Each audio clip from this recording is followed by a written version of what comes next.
You didn't get a D1 offer? You're not being recruited? Good. That means no one can take credit for your story.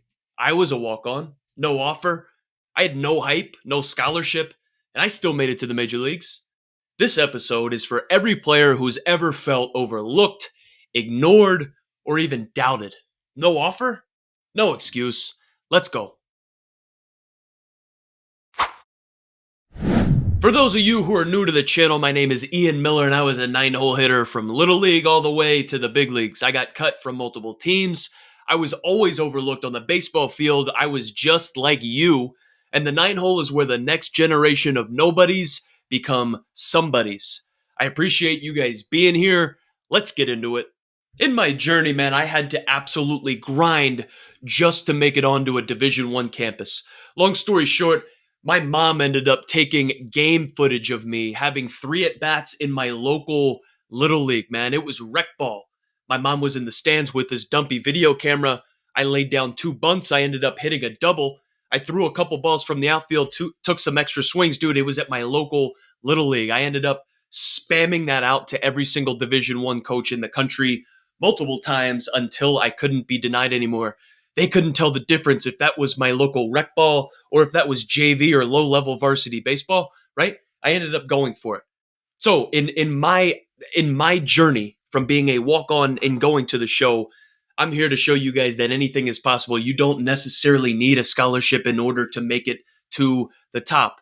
Coming out of high school, I had no Division I scholarship. When we are at the high school level, we are always measuring our worth based off of our stats, based off of our performance, and for sure based off of our offers. Are we a 1-star? Are we a 5-star? Dude, I absolutely get it. I wasn't even eligible to be on the star ranking system, right? Being a baseball player in high school, I was absolutely terrible. So we're coming out of high school, man. I had no Division I scholarship offer. I had to walk onto Wagner College, bottom of the barrel, Division I school, and my mom had to pay full tuition in order for me just to get my ass kicked my freshman year. I hit 231. My dad ended up passing away. I got terrible grades, dude. I couldn't get the ball out of the infield. It ended up being a total worst case scenario. Even though I didn't get a scholarship, even though I had a terrible freshman year on and off the field, you can still make it.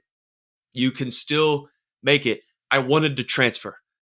When back in that day, how crazy is that? 2010, 2011, dude, when you wanted to transfer from D1 to D1, you had to sit out a year. That sucks. I didn't want to do that. I remember going and playing UCF my freshman year. Everybody had these cool stadiums. Everybody had the cool gear. Everybody had awesome opportunity. Everybody was huge, right? We go play these guys at UCF, man. They got crowds. It is insane. We get our asses kicked there. Dude, nuts. I wanted to be there. I'm like, yo, I sent an email to the coach. Hey, not sure if you guys are trying to build for next year's roster, but I'm unhappy here, dude. I would love to just tuck tail and run. Of course, I never heard anything back, right? But I always wanted to transfer. I was never happy with where I was at, dude. I always wanted more. I always thought the grass was greener on the other side, dude. And I always felt like I was on like the back burner, always looking in. And it all started because I didn't have a scholarship. I always saw these other players getting the cool treatment, the great life, dude. They would always come home during the off season. We'd be hitting. They got insane gear. They got 6 bats. They have batting gloves. They got different colored turfs for different jerseys and all that shit. Dude, I had to earn everything. I learned that pretty quickly in this baseball grind that nothing is going to be given to you, especially if you're a walk-on. Especially if you have a full ride. At some point, man, you're going to have to show up. You're going to have to earn it, okay? Being a walk-on, being a grinder can absolutely be used to your advantage if you fully buy into it. Are you going to let being a nobody reaffirm everybody else's beliefs in you, right? Or are we going to use that as armor and use it as fuel and benefit from it? I had to earn everything in baseball, and as you guys are starting to understand, you have to earn it. Every single day you have to show up and you have to earn it. I still made it to pro ball. I still ended up making it to the big leagues, even though I didn't have that scholarship, even though I hit under 250 my freshman year as a Division I baseball player, and even though I didn't have insane stats, man, still ended up making it. You got to earn everything. Now, when we talk about any lessons that I've learned from my career overall, man, You don't need the red carpet in order to make it. You don't need the stars necessarily to align in every single facet in every single avenue of your game in order to make it. You don't need the best treatment. You don't need the best gear, dude. You don't need the best conditions in order to show up and be yourself. Dude, you need grit. You need consistency. You need belief, especially in yourself, in your abilities. You can absolutely still make it. Even if your mom has to pay full price, full tuition, even if you hit sub 250, where's the evidence that says you can't? I always looked up to Brett Gardner, dude. Brett the Jet. Brett the Jet. That guy was a walk on. College of Charleston. Dude, he played a lot. He played for a long time in the big leagues, made a lot of money, man. He was a walk on. I used to look up to that guy saying, yo, he can do it. I want to do it, right? It's crazy how that works, man. Scholarships don't necessarily guarantee you anything, man. When I went to Wagner College, dude, there were two guys in my class who had full rides. Okay? I'm not gonna name them because I love those guys, right? But like, dude, they didn't end up amounting to anything in baseball, man. They fizzled out. One battled injuries, he was absolutely nasty. The other one was absolutely nasty as well, but he ended up transferring because he didn't get a lot of playing time. Dude, you can get a full ride and get on campus and you still have to show up. You still have to have a good fall. You still have to get after it and get better in the winter. And then you still have to produce in the spring. Just because you have a full ride doesn't mean you're just going to be handed playing time. Especially with all of these limited roster spots, dude, it's about showing up and it's about showing out. Plenty of guys get full rides and then get cut or they fade, man, because we always have the game changing. Offers don't necessarily equate or equal to like development, maturity, longevity. Just because you get a scholarship, whether it's full ride or it's partial, doesn't mean you're going to end up developing more than a walk-on would. That's where I use that stuff to my advantage. That was my superpower. I can still beat you as a walk-on if I want to. Just because you're a full ride type of dude doesn't mean I can't lose to you. I can outwork you behind the scenes. And if we do that over the course of a season, 2 seasons, a college career, 3 or 4 seasons, bro, you're not going to be able to compete with me, right? We always talk about college coaches wanting to feed their families, okay? They feed their families based off of their ability to win baseball games, especially at a high level, dude, right? Win championships, go to the conference tournament, bro, go to a regional. That's dope. At some point, they can't play it safe, dude. College coaches have to take chances. They have to. They don't necessarily need or want low-level average guarantees. I'm sorry about it, bro, but that's what it is.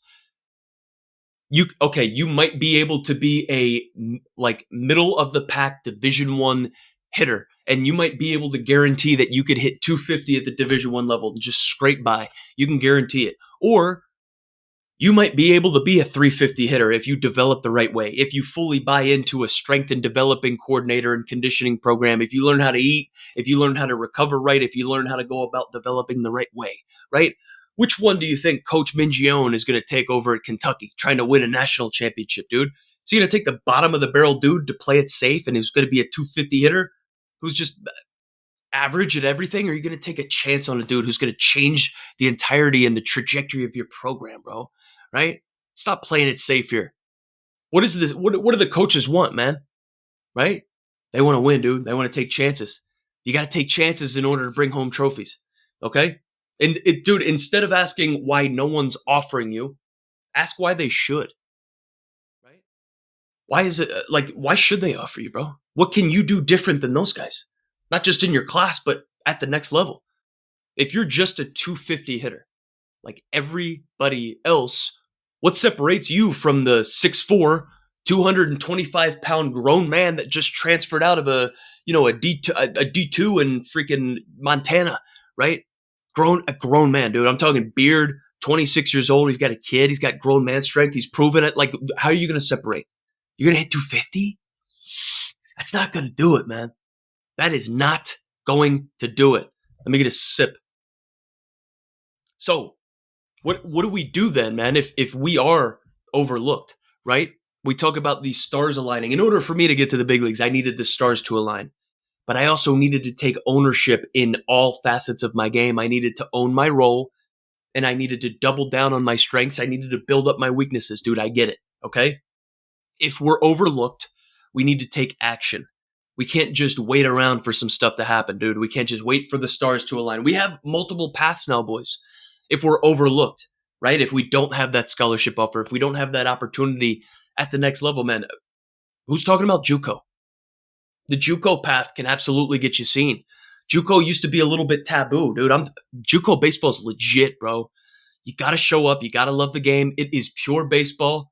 Okay. There's no fluff there, bro. You got to earn it, but you can absolutely get seen. The trajectory of your career can change by going to a JUCO and balling out, dude. You go there and you build tools. You get innings. You keep doors open, man. Who knows? Who knows what happens? Right? You're overlooked, bro. We got the walk-on strategy. Okay. You show up. You refuse to be denied. If you have to outreach, right, create a crazy like video, even if it's at your local little league, bro, and spam every single coach in the country, refuse to be ignored. You got a walk-on strategy, earn trust. Beat someone every single day, dude.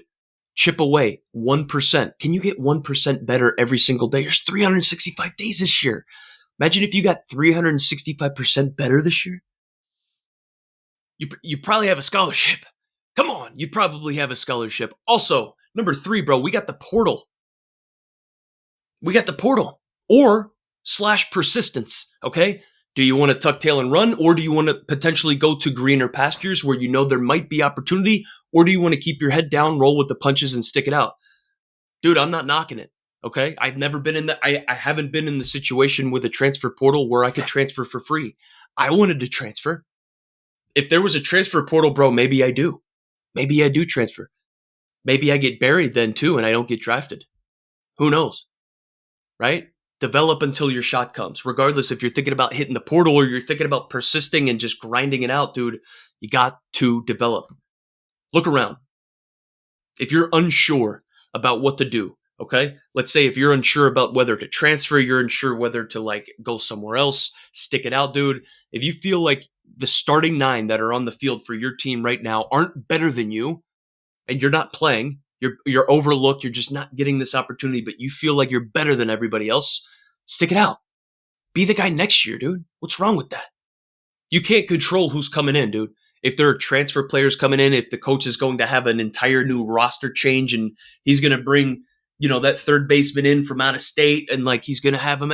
I hear rumors on Facebook. And, dude, we can't control any of that stuff, man. If you're going to stick it out, stick it out. If you feel like you're better than any one of these dudes on the field as a starting 9, bro, stick it out. Get after it. Develop. Focus on your weaknesses and maximizing or developing your strengths, dude. Focus on crushing it this summer. Your mindset needs to be like, nobody owes me anything. No one's going to just hand me something, right? We talked about earlier, you got to earn it. That's to your advantage, man. You can use that to your advantage if nobody owes you anything. That means that there's no pressure. That means that there's no expectations. You're not supposed to be anybody. You're not supposed to succeed anyway, dude. So like, that's kind of powerful. You can either reaffirm their beliefs or you can prove them wrong, man. At the end of the day, the decision is all yours. The system doesn't define you.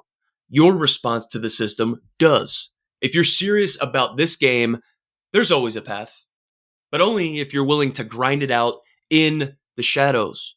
Drop a comment if you're chasing this thing with no offers like myself. Like, subscribe, and if you want weekly truth to help you level up, join the 9-Hole newsletter. Appreciate everybody being here. We'll see you guys again soon. Keep grinding.